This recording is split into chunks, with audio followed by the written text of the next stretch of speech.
I'm the project manager, and in previous weeks we've been drilling into the ice caps.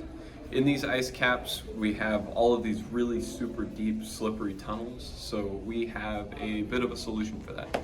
We would very much like to explore these tunnels and expand down into them and expand our research to see either past life that could have been on Mars or if Mars is habitable.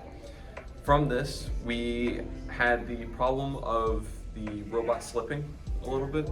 So we have designed ice spikes on the wheels of the robot. It is something that was an innovation of ours. We did not invent it. It's been a thing for a while on Earth, but now we're expanding it onto a totally different planet. Hello, my name is Willem. I'm the Safety and Security Officer for Aurora Industries. For the safety of our project, for this movement of this robot, we used a program so we can actually deploy the code into the program and test it in software before we actually upload it to the robot itself when exploring ice caves on Mars. And one of the things I'd like to mention is the ice spikes themselves actually deploy from the tires. So when we're exploring on Mars, we actually have a set of tires that we can interchange on the robot itself that will hopefully we'll have a sensor in the tire itself that will detect the level of friction acquired on the ice, and it will deploy or redeploy the spikes when needed so that we can prevent the slippage and traction of the robot itself. Recording. I'm Cole Hilton, and I'm the informational analyst at Aurora Industries. Now, the motor we're using on our robot is the VEX V5 smart motor. Now, this motor is able to easily communicate with other VEX parts so that it's safe and efficient. This motor has its own temperature system and sensor, so it could detect when it's overheating and be able to shut itself down. It has a precise encoder, so it could detect movement, rotation, so we can get essential movement data.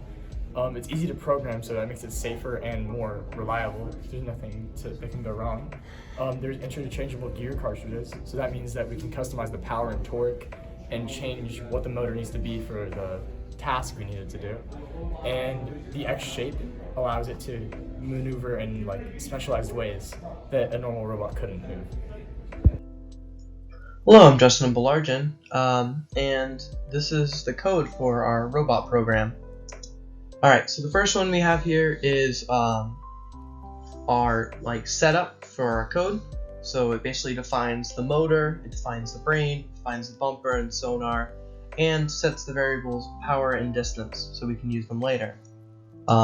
Here's our first function to set up the drivetrain which is basically a already pre-coded set of instructions that we could just call upon when we need them.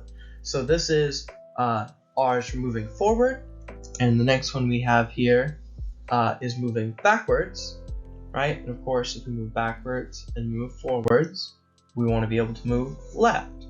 And after moving left, we'll be able to move right, and that covers all of our directions and allows the robot to move in any axis in any degree we want.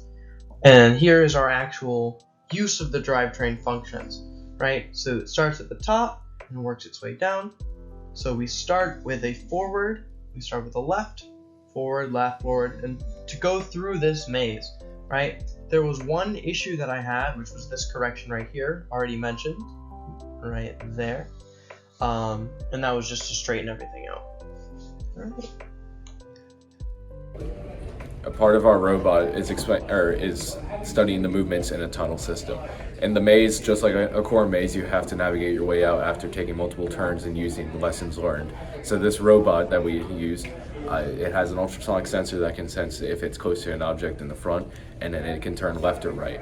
Like right here, as you can see, the robot can turn left and right and continue forward and backwards to navigate through the maze. This will be used in the ice tunnels or in any tunnel on Mars that we explore to basically get through that tunnel and find out what scientific stuff that we can figure out throughout the mission. Another thing is to grip on, like what Seth said, is the ice spikes. Now, as we design the ice spikes, we may have came across an error that had the 3-spike cluster design. The only thing that we can do about that is redesign it back to 1-spike design. basically what will happen is it will grip the ice while we travel through, and we'll still have a range of motion about 90 to 180 degrees, even though our robot can turn 360 degrees no matter where it is. Alright, so this project was by far our most stressful project. We ran into tons of issues, including just time management, recording, errors, bugs.